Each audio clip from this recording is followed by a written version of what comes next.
5, 6, 7, 8. In Christ, I have my best life ever. All right, that's good. Karma, roll it.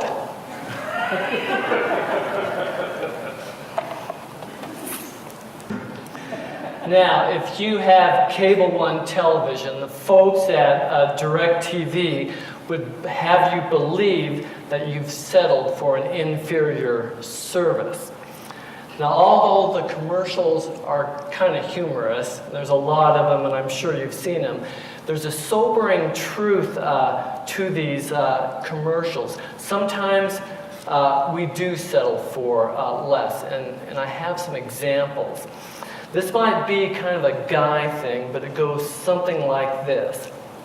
I get home maybe 15 minutes before Cindy, which is now 30 seconds past the time my stomach usually receives its scheduled fix.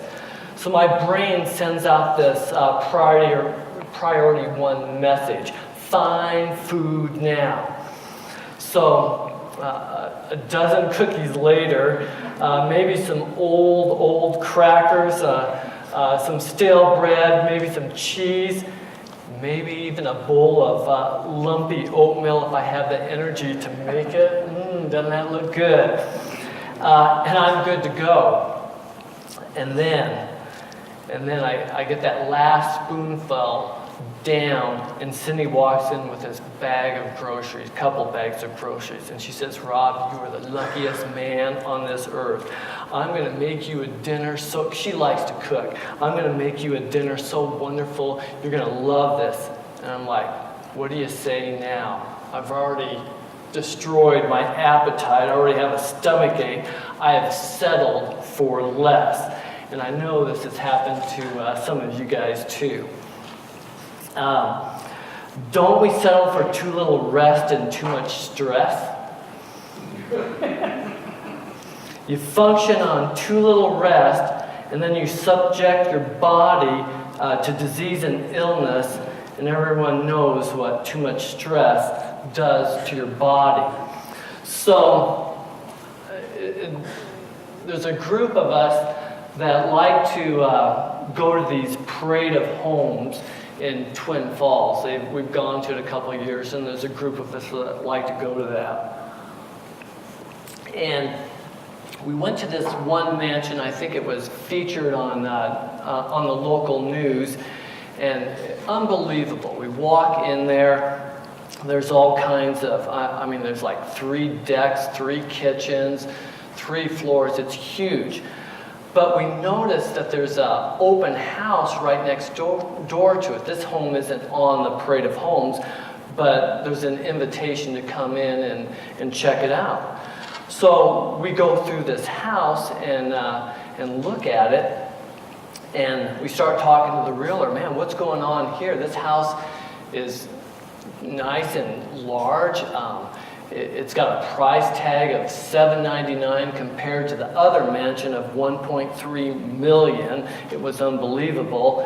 And plenty of yard space, a great view of Rock Canyon. And the realtor says, yeah, this is a pretty sad story here. What has happened is the family that lived here had to move.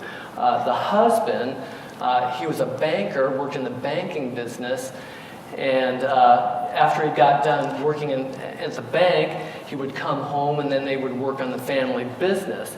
And his doctor had warned him, you're wearing your body out. You're working too much. And sure enough, he took heed to that and he stopped, and then he suddenly passed away, and so his family had to move. He left 4 children, and 4 young children and his wife, and they just couldn't manage the place. Pretty sad thing. Even though God has blessings for his people, most people settle for less than satisfying jobs. So according to the conference board, the 2014 annual report found that 52.3% of workers are unhappy at work. Every year since 1987, the board has run a job satisfaction survey, and nearly 3 decades ago, 61.1% of workers said they like their jobs. So that number has slid over time. Bummer news for married folks. People are less thrilled with their state of their unions than they've ever been in the past. In 2014, just shy of 60% of the people reported being very unhappy in their coupledoms, down from 65 just 2 years earlier. So according to a study from the National Opinion Research Center. Now you guys should understand, not everyone settles for less in their relationships. We have people in this church that have the selection process down. Take Connie Pasley. All you have to do is look at Dan Pasley and maybe even chat with him, and you will see that he represents the vanguard of man's servanthood. He didn't reach this status easily. Connie put him through the test. And I can tell you, I have personally gone through the MUT test, several MUT tests, and have gone through MUT training. And so, Dan, I guess we can know that our wives did not settle for less with us because we've been through the test. So if we examine the reasons for settling, we come up with words like fear, low self-esteem, laziness, impatience, and other emotions. So Shannon L. Alder is an inspirational author. She's got like 1,200 quotes in 40 different books. She says this: if you do things out of fear or because it's easy, then you will always feel regret. God's best plan will always take you outside your comfort zone to a place of peace valued more than anything you settle for in life. Pretty wise words. Scoot over now to John 10:10.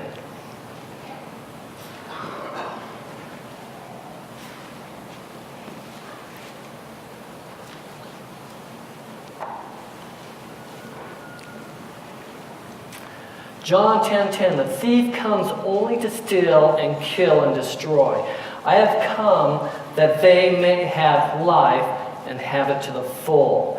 Yeah, that's in red letters. God does not settle. His purpose for us is that rich and satisfying life. Christ is the shepherd, and we are part of the flock. The thief's interest is in himself. Christ's interest is in you and me, and he enables us to live life to the max. All right, say it. 5, 6, 7, 8. That's you guys. All right, we're going to try this again. In Christ, I'm having my best life ever. Okay, 5, 6, 7, 8. In Christ, I'm having my best life ever. Whoa, you guys are going to make me work up here. I can see that right now. Okay, let's go ahead and get started with our sermon here. Joshua 14, 9 through 12. If you have a pair of binoculars, you can read it up there. If not, you can turn to the textbook. So, on that day, Moses swore to me, the land on which your feet have walked will be your inheritance, and that of your children forever, because you have followed the Lord my God wholeheartedly. Now then, just as the Lord promised, he has kept me alive for 45 years since that time. He said this to Moses while Israel moved about in the desert. So here I am today, 85 years old. I am still as strong today as the day Moses sent me out. I'm just as vigorous to go out to battle now as I was then.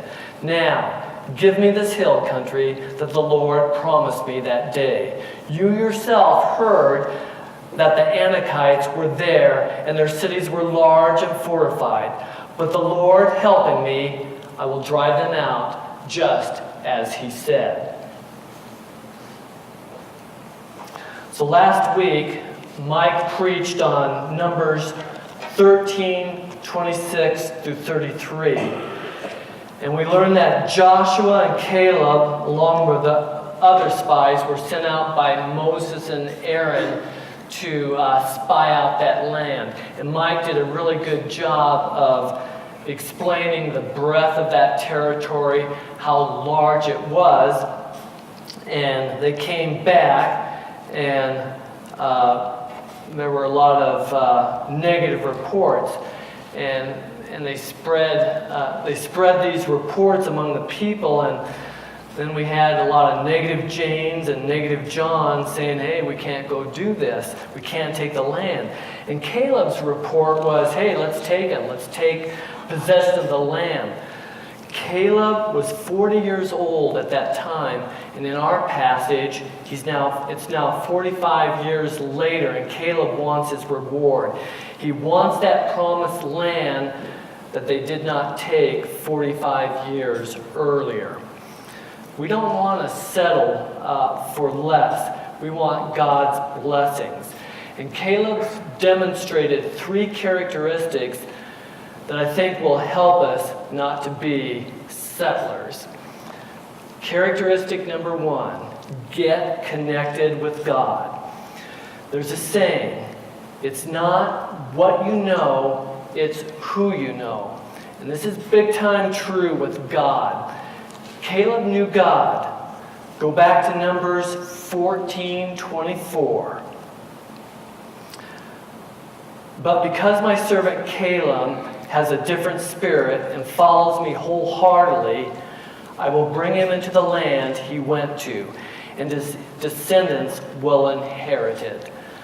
Someone who follows God wholeheartedly is connected. So then we look at how are we going to get connected with God. So to get connected, we're going to have to go to church on a consistent basis. Are we missing too much church because we're too tired, bored, distracted? Are we angry? We have to ask ourselves, are we being faithful like Caleb? I'm instituting a new rule right now. You could be gone 2 Sundays in a row. After that, you need a written excuse. All right, you guys know I'm just kidding. I can't make rules. But you should realize this. When you are gone, you are missed. Look around. There's not a lot of us here compared to days gone by. So to get connected with God, you're simply going to have to pray as well. Dan reminded us this morning, we're supposed to love the Lord our God with all our heart, with all our soul, with all our strength, and with all our mind.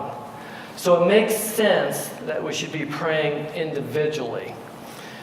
If you go to Revelation 3:16, the people of the church of Laodicea were warned. So because you are lukewarm, neither hot nor cold, I am about to spit you out of my mouth. Pretty strong words. So if you have a meaningful relationship with God, you're going to have to spend time with Him. If you have trouble praying individually, I strongly recommend you watch the movie War Room. It will bring tears to your eyes, and it will change your prayer habits.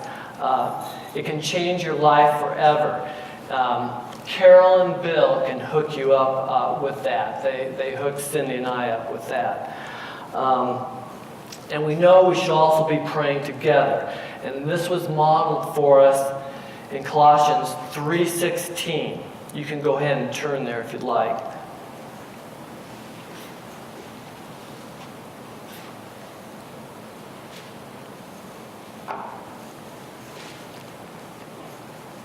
Let the message of Christ dwell among you richly as you teach and admonish one another, with all wisdom through psalms, hymns, and songs from the Spirit, singing to God with gratitude in your hearts to God.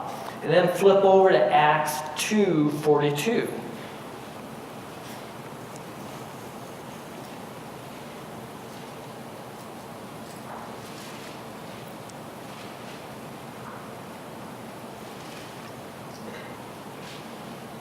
They devoted themselves to the apostles' teaching and to fellowship, to the breaking of bread and to prayer. Do not assume that we will always have the opportunity to pray individually or with others. We need to make sure we seize that opportunity when we can. We need to immediately reap the blessings. My prayers are not the most flowery. They're not filled with figurative language. They probably appear very disjointed to people, and they probably sound awkward. But I know when I leave this earth, God's going to know me through prayer. Finally, to get connected with God, you're going to have to demonstrate a different kind of spirit, a spirit of love versus a spirit of pride, selfishness, and timidity. So in our passage, Caleb and Joshua got to enjoy the blessings. Do you guys know what happened to those other spies? Check out Numbers 14:36. Go ahead and turn there right now. Yeah, I discovered this during your sermon last week. Cindy's like, Rob, check this out. Go ahead and read it. Numbers 14:36.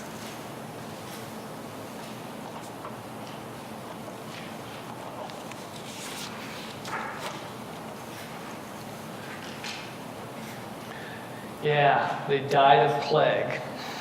All of them. Okay, second characteristic that Caleb demonstrated, and that was courage. I say, let's get some courage. If you work for the state of Idaho, you are in the Percy retirement system. And you're asked to go through a couple of different workshops. You go through a workshop when you first start working for a public entity, and then when you're 10 years from retirement, you go through this workshop called Life's a Beach. And in that workshop, they tell you all kinds of things. They tell you about Medicare, they tell you about how you're going to deal with Social Security. They tell you if you haven't saved any money, start saving money. Then they have all these wonderful stories of people who have retired in the retirement system, and they jack you up. You're really ready to retire because you got 10 years to go. You're going to have, it's just going to be life's going to be a party after that. Well, clearly, this is not Caleb's idea of retirement. According to Joshua 14:10 and 11, Caleb's not settling for retirement. He's demonstrating courage. At 85 years old, he says that he's strong as he has ever been. That's the way I want to be. That's the attitude I want to have. Yesterday at the wedding, unbelievable. I'm riding down the lift. We got to ride up and down the lift. And I'm riding down the lift, and I see McCoy coming up with Alvina. I thought, what's Alvina doing on the lift? Man, doesn't she know any better? Then, about 5 minutes later, I see Dan and Merrill coming up the lift. I'm like, wow, look at these guys, Cindy, and we're like getting the camera, trying to take a picture. Pretty unbelievable. Great attitude. We do have to take risks, and we can't allow fear and other emotions to hold us back. We have to get out of this comfort zone mentality. Life is not a beach.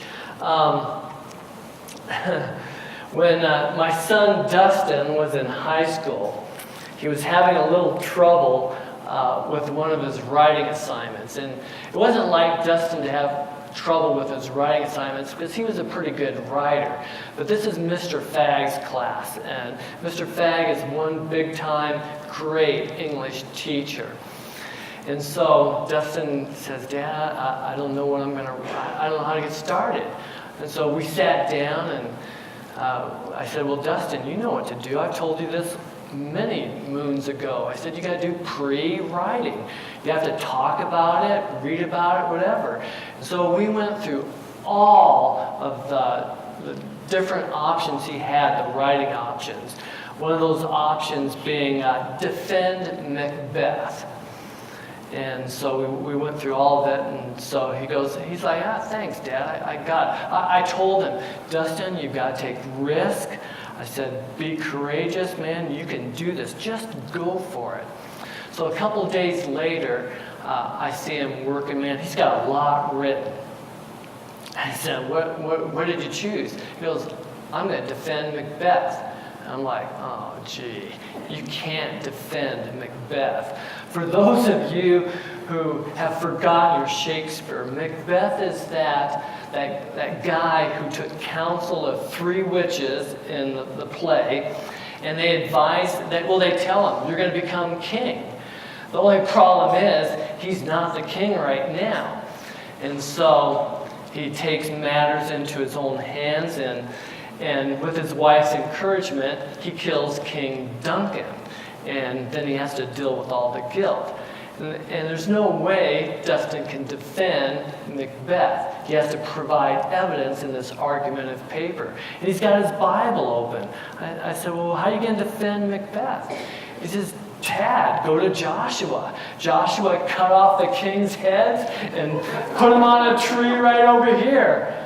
And I'm like, Dustin, you can't do this. And he looks at me and he says, Dad, you are weak. Get some courage. And I'm like, I go to Cindy. Cindy, you know what your son's doing? She goes, he's your son too.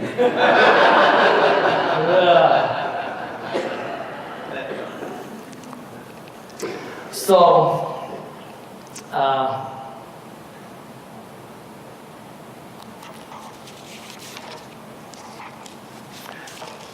we move on.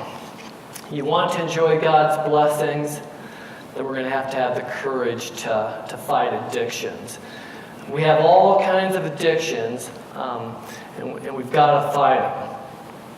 We have to have the courage to save a relationship. And I don't just mean romantic relationships, I mean all relationships. We have to have the courage to keep struggling. That engine light that keeps coming on in our vehicles, it's going to keep coming on in our vehicles our whole lives, and we're going to have to deal with it. So we're going to have to struggle, and we're going to have to keep going. God's going to move us forward. We can't allow mountains or worse, molehills to keep us between us and God. We need to turn that around. We need to put God between us and that mountain. And that changes our whole perspective. Let's say it. 5, 6, 7, 8. In Christ, I'm having my best life ever. All right, you guys are getting good now. So, characteristic number 3. Caleb demonstrated some determination and some perseverance. And we should do that as well. There are giants, there are fortresses of evil that we're going to face. And if we allow it, adversities can rob us of our dreams and our hope. And that's not what this church is about. This church is about hope. Every battle that Caleb fought, he won. And we've got to be determined to see it through to the end. Your pastor, your deacons, and let me tell you, your deacons came together these last 2 weeks big time. And we have felt the Holy Spirit working with us. And you need to know, we're here for the long haul. We may have more people leave the church, but nonetheless, we're still moving forward. Like Caleb, we're determined to get those blessings. We're not going to settle for less. So, I'm in the barber. at the barber's office. I go to Bob Beaver, the barber. And so Bob's in there, and he says, Danielson, you ever hike Mount Bora? And I said, no, Bob, I've never done that. And he says, well, let me tell you some stories. And he told me some stories about Mount Bora. He says, you're kind of a young fella. You ought to hike Mount Bora. So I think about it. And so I go to my hiking buddy, Tom, here. And I said, Tom, you think we ought to hike Mount Bora? And Tom's like, yeah, we can do that. Now, Tom and I have been on a lot of adventures. We have hiked Montana. We've hiked in the Beartooth Wilderness. We've hiked the East Rosebud, the West Rosebud. We've been to Sylvan Lake, Avalanche Lake. That's above the clouds. We've been hiking in the Frank Church Wilderness of No Return, Ship Island Lake. We've been to a lot of places. And so we decide, yeah, we can do this. So we throw all of our gear in the back of the truck, and we make this trek up towards Chalice. Now, when you hike Mount Bora, you don't just go there, drive up there, pull your backpack on, and go up. You got to start early in the day. And so we pitch our tent, and 4:30 or 5, you got to get an early start. We get up, and I make that Grand Slam breakfast for us, man. We have it all. We're good. And then we have our traditional toast, and then we're up the hill. And so to do Mount Bora, you go through this tree line for quite some time, and you get to enjoy beautiful trees, beautiful wildflowers, and then you get out of the tree line and you're heading east. And as the sun's coming up, you see these beautiful silhouetted trees and maybe some deer or whatever moving around.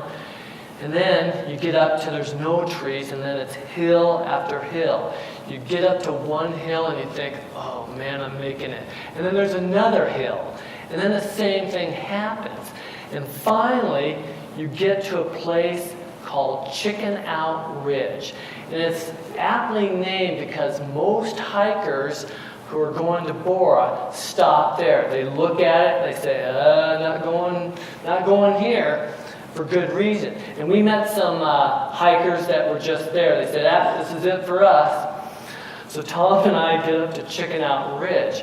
And there is no path here at this point. It's a bunch of craggy rocks all together, and it's not that wide. People coming down from the peak have to wait for people going across and vice versa. There's no one coming down, so Tom and I are like, well, should we do it? Yeah, let's go for it. So we climb on this rocky, and there's no place. I want to go dead over the middle and get away from the edges, because it's not that wide. It's only maybe 25 yards wide, and it's a sheer drop-off on each side. So I find myself, because I can't go over the middle, because it's too jaggy and pointy and you just can't do it, I'm on one side, and I'm looking down 12,000 feet, and I'm scared. And I go, Tom, I'm scared. He says, well, don't look down, Rob. And I'm like, it's too late. And he says, well, Rob, you got to just hang on. And I'm thinking, I've already grown another set of fingers and another set of toes, and I'm hanging on. And it's scary. And we make it. Tom coaches me across this. And then you come to a drop-off. It's about a 10-foot drop-off. And you just kind of pull yourself over. You hang, and then you only have a 3 or 4 foot drop. For me, it's 4 foot. For Tom, it's 2 feet. I do that, and I get down pretty good, because after Chicken Out Ridge, anything is easy. And I look back, and Tom's hanging there. Rob, I'm scared. I said, Tom, it's only 2 feet. He goes, are you sure? I drop, and boom, he drops. Then, you're not done yet. You have to go over this little land bridge. And so, and it's icy and wet a lot of times. And it's only about 5 feet to 6 feet, maybe yards, wide, and it's a sheer drop off on both sides as well. So we skitter across that, and then it's a nice trail to the peak. It just winds around, you climb another 300 feet, and you're there. At that point, my body becomes energized. I see the goal, and I go for it. And I finally get up to the top, and I look around, and Tom's not there. I'm like, well, I'm sure he's coming. So there's a register on top. I find the register, open it up. It's a metal box, and I sign my name. I even write a few little scripture verses on there because I'm feeling pretty good. And then I start stamping shots and taking pictures. And I even take a nap, and I'm thinking, man, where is Tom? I finally start making golf balls because someone leaves a driver up there, and I start shooting driving snowballs off the top. Mount Boar, I mean, where else can you have better drives? And I take pictures of myself. And after a while, I get bored with that because no one's there to see me. I'm up there by myself. So I decided to go back down and check on Tom because I'm thinking, geez, what if he fell off the side? So I go back down there and I find him leaning against the wall, and he's like, Rob, I don't think I can make it. I don't think I can make it. And I go, Tom, I know you can make it. And I said, it's just 2 minutes to the top. I lied. I'm sorry, Tom, I lied. It's 2 minutes. I go, well, you can do it step at a time. And so step at a time, we get up there. And we get about right to the top. And I go to the top and I stand in front of him. I said, Tom, here it is. And he loses everything. I don't know if it was my cooking that morning or what, but he loses everything. He's just dying. And then he stands up, he walks up, and he makes it to the top. Yeah, he did it. We had to help each other. We had to have determination to make it, and it was worthwhile. I'd like to introduce you to another gal who is an inspiration. I don't know if you know who Ida Keeling is. She's a 100-year-old 100-meter record holder. She holds the record at 1 minute and 17 seconds. Karma, roll it.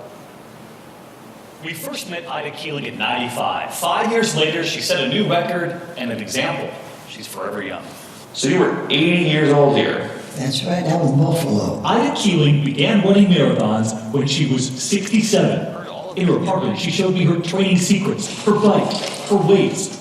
Her fighting spirit came early. You lost your husband when he was just 42. Mm-hmm. What do you think he would say today? He'd be very happy. And I think he would say, gee, maybe I should have listened to you all along. We started listening as she showed us another secret. So you actually run in the hallways? Of course. Show me. That's what I go over. We were off. So this is where I go. how much further do you go? 5 years later, she's gone a lot farther. We're at Franklin Field At the starting line, in lane 3. Here is Ida Keeling. You read that right. 100 years old. number 19, Ida, is off. Everyone on their feet upstairs in the stand. Trying to break the record with the 100-meter dash. Across the finish line in Right there waiting, her daughter, and the world record at 100 years old, finishing 1 minute 17 seconds. that is a winner. Her arms in the air as we remember what she told us when we first met her. But just close my eyes and say, count your blessings, Ida, count your blessings. We love Ida, and we'll see you right here tomorrow night. Good night. That is definitely the way I want to be. What a great example of perseverance and courage there. So we have a choice. We can follow the Lord, or we can choose the broad path. And I've got a couple of reasons for why we should choose the following the Lord option. Number one, we can change our community. Caleb changed his community. Kirath Arba, the land of giants and fortified cities, the land that Abraham's wife Sarah was buried in, was changed to Hebron, a land of peace. Here's some facts about Hebron. It's desirable land, good for agriculture. It's been occupied since 3300 BC, and it means a place of fellowship. Kind of reminds me of Paul and the rest of the Magic Valley. Good farmland with a lot of people who need God. And I say, let's change the scape. The second reason, we can influence our families. Caleb strongly influenced his family. Othniel was Caleb's son-in-law. He became the first judge of the nation Israel. He was the first one to save the people from an invading foreign adversary. So the next generation became the leaders of the nation Israel. A pretty good legacy. Let's be true to the generation that began this church. Let's give the proverbial football to our prodigy inside our own. Let's not give the proverbial football to our prodigy inside our own 20-yard line. Let's advance the ball. Let's give that next generation a chance to score. I'm not settling for less. And I want to leave you today with a little music video, a little Toby Mac. And I think if Caleb were alive today, this would be Caleb's song.